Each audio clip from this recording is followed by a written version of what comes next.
ஆண்டவரின் அருள்வாக்கு நம்முடைய வாழ்வின் செல்வா.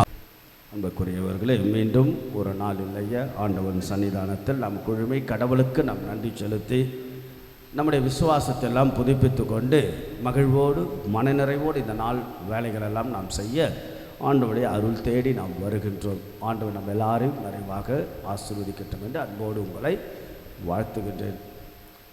ஒரு சில மாதங்களுக்கு முன்பாக வாகனம் ஓட்டிக்கொண்டு செல்லுகின்ற பொழுது எனக்கு முன்பாக ஒரு வாகனத்தில் காரில் எழுதப்பட்ட ஒரு வார்த்தை ஒரு நல்ல ஒரு வித்தியாசமாக இருந்தது. அதில் ஏதோ ஒரு அர்த்தமும் அடங்கியிருந்தது. என்னவென்றால், no Jesus no peace. NO, no Jesus no peace. இயேசு இல்லை என்றால் அமைதி இல்லை. பிறகு அடுத்த ஒரு சென்டென்ஸும் இருந்தது, no Jesus no peace. KNOW. முதல்ல NOW, நோ ஜீசஸ். அடுத்து KNOW, know Jesus no peace. இயேசு இல்லை என்றால் அமைதி இல்லை.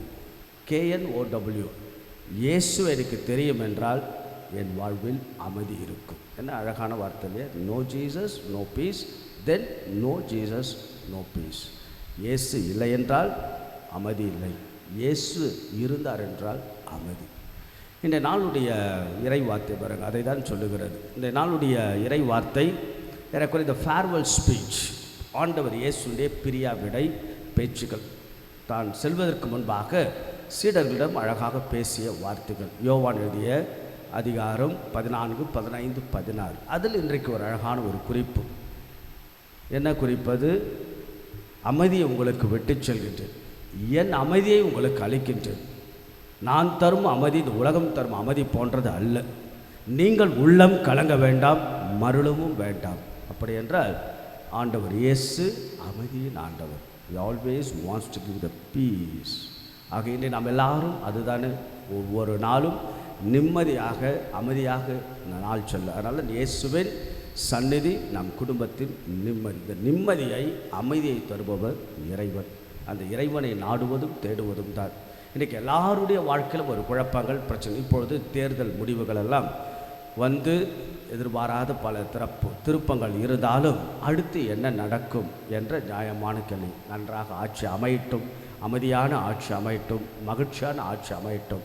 எல்லாருடைய கேள்வி என்ன? தமிழகம் அமைதியாக, அந்த ஒரு வாணியில் மீண்டுமாக தமிழகம் செழித்தோங்க, மக்கள் மகிழ்ச்சியாக அமைதியாக நம்முடைய மாநிலம் தேசம் அமைய.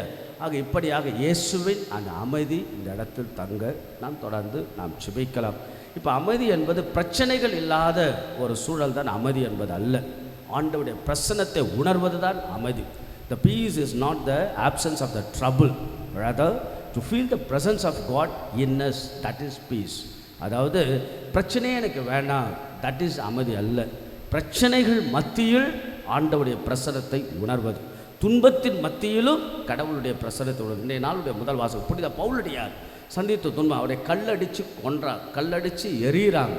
அந்த கல்லடியெல்லாம் வாங்கி மீண்டுமாக எழுந்து இயேசுவின் பணிகளை செய்ய. அப்போது கல்லடிப்பட்டு துன்பங்கள் துயரங்கள் வேதனைகள் பட்ட மத்தியிலும் அவர் அமைதியை உணர்கிறார். He always feel the presence of Jesus in him. ஆக நம்முடைய வாழ்க்கையில் துன்பங்கள் துயரங்கள் வேதனைகள் மத்தியிலும் குழப்பங்கள் மத்தியிலும் ஆண்டவர் இயேசுடைய அமைதி. ஆக இறைவனுடைய வாக்குத்தத்தம் உறுதி அமைதியை இறைவன் வழங்குகிறார். இயேசுவின் அமைதியில் நாம் நிறைவு காண்போம். அதனால்தான் புனித பிரான்சிஸ் அசிசியார் அழகான பாடல் இல்லையா? அமைதியின் தூதுவனாக என்னை மாற்றும். நாமும் வீடுகளில் குடும்பங்களில் அமைதியை விதைக்கின்ற மனிதர்களாக மாற்றுவோம். இறைவன் நம் ஒவ்வொருவரையும் நிறைவாய் ஆசீர்வதிப்பாராக. ஆமென்.